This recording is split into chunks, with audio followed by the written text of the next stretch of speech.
Good, happy Wednesday morning is Wednesday, November 5th, 2025. I'm Riley King, and welcome to this Wednesday morning edition of WRMK News 12. We have a lot of news to get to on this Wednesday morning, so let's get started right now. First up, at least seven dead after UPS cargo plane crashes near Louisville Airport. A UPS cargo plane crashed near Louisville International Airport on Tuesday evening, killing at least seven people and injuring 11 others. Authorities said the aircraft struck a petroleum recycling facility and several nearby buildings shortly after takeoff. Dramatic video captured flames trailing from the aircraft as it attempted to lift off before plummeting and erupting into a fireball. The crash occurred just before 5 p.m. The plane was scheduled to fly to Honolulu, Hawaii.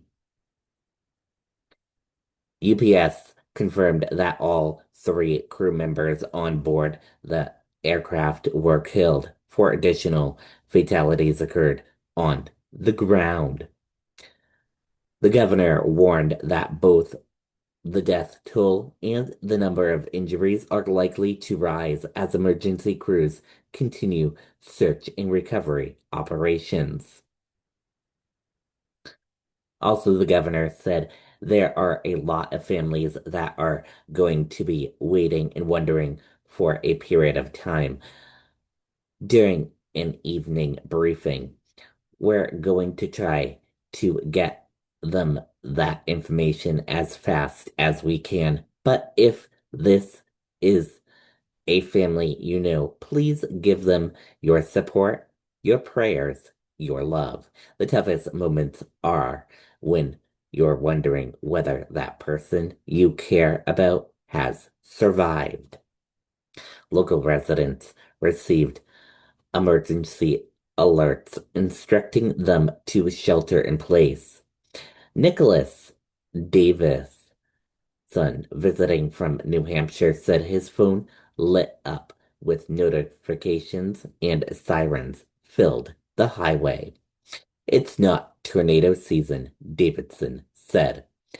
Then it said shelter in place. There's been an incident at the airport. Anyone within a 5 mile radius, don't leave your house. I saw four or five ambulances rushing down the road. Louisville Metro Police said a reunification center has been established at the department's training facility to assist families seeking information about loved ones. The Federal Aviation Administration announced the airport will remain closed until at least 7 a.m. Wednesday as investigators secure the crash site. Louisville cargo plane crash highlights emergency preparedness at airports nationwide.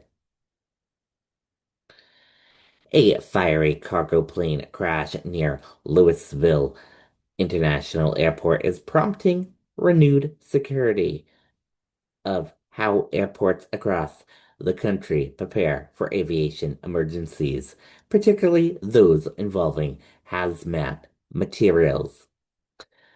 In New Hampshire, Manchester-Boston Regional Airport is a major hub for carriers such as UPS, FedEx, and Amazon.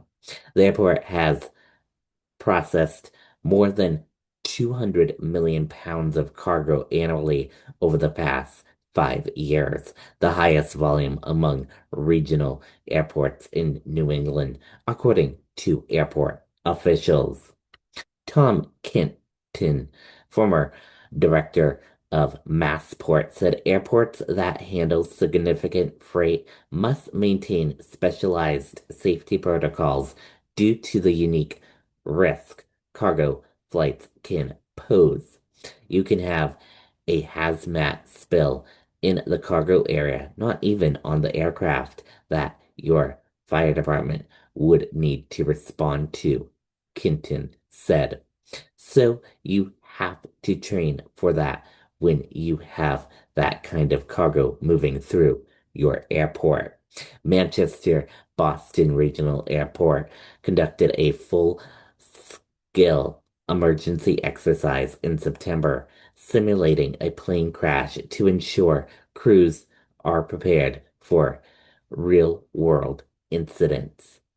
Because the Kentucky crash occurred off airport grounds, Kenton noted that surrounding communities would play a key role in the response.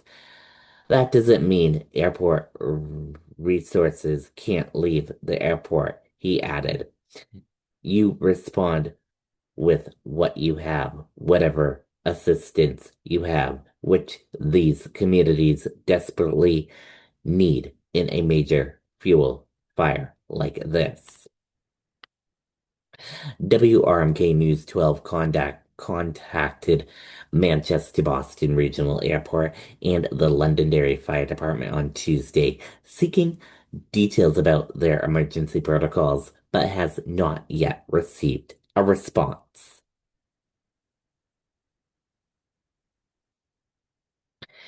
Manchester Mayor Jay Ross wins re-election, defeats Democratic challenger. Voters in Manchester returned incumbent Republican Mayor Jay Ross to office on Tuesday, handing him a decisive victory over Democratic challenger Jessica Spillers in the city's municipal elections.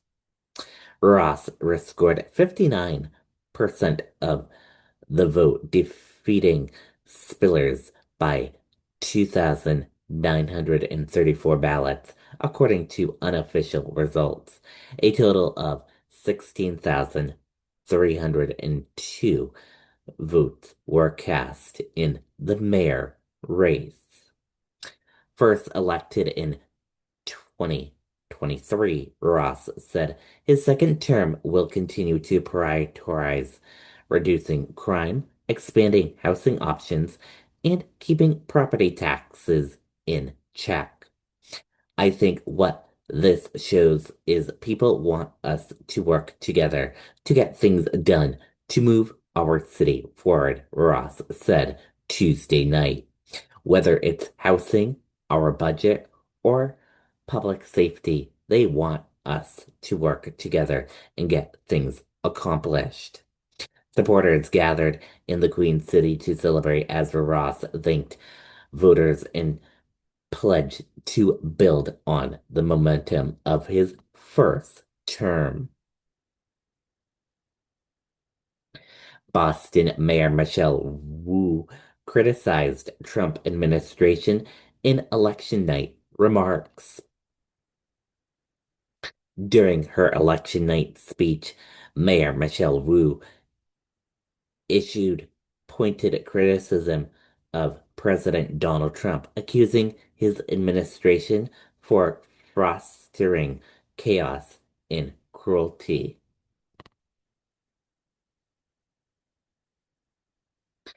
Maine voters approve red flag law referendum. Maine voters have approved question 2 adapting a statewide extreme risk protection order law, commonly known as a red flag law.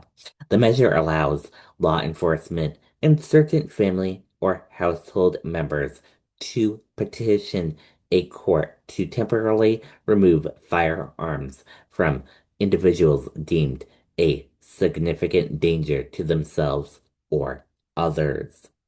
The protection can last up to 1 year and would operate alongside Maine's existing yellow flag law, which requires a mental health evaluation before weapons can be seized.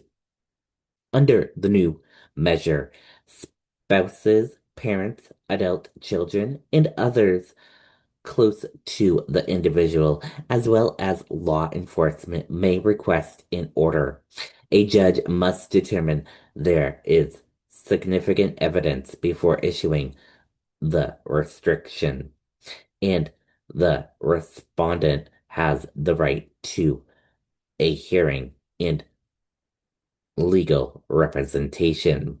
Supporters say the changes strengthen public safety by preventing violence before it occurs. The law also includes provisions for emergency orders and allow renewals if the threat persists. Transportation Secretary warns of airport disruptions as shutdown continues. Transportation Secretary Sean Duffy said Tuesday that the ongoing government shutdown could soon lead to mass chaos at the nation's airports, warning that portions of U.S. airspace may need to be closed if the stalemate is not resolved. His comments come amid growing concerns about the impact on federal aviation operation, including staffing shortages among air traffic controllers and TSA personnel. At the same time, the White House moved to ensure Americans that funding for Supplement Nutrition Assistance Program SNAP will continue despite earlier remarks from President Donald Trump suggesting benefits would not be available until the government reopens. And that does it for this Wednesday morning edition of WRMK News 12. Thank you for tuning in and watching. Have a great rest of your day and see you back here for another newscast later. Bye, everyone.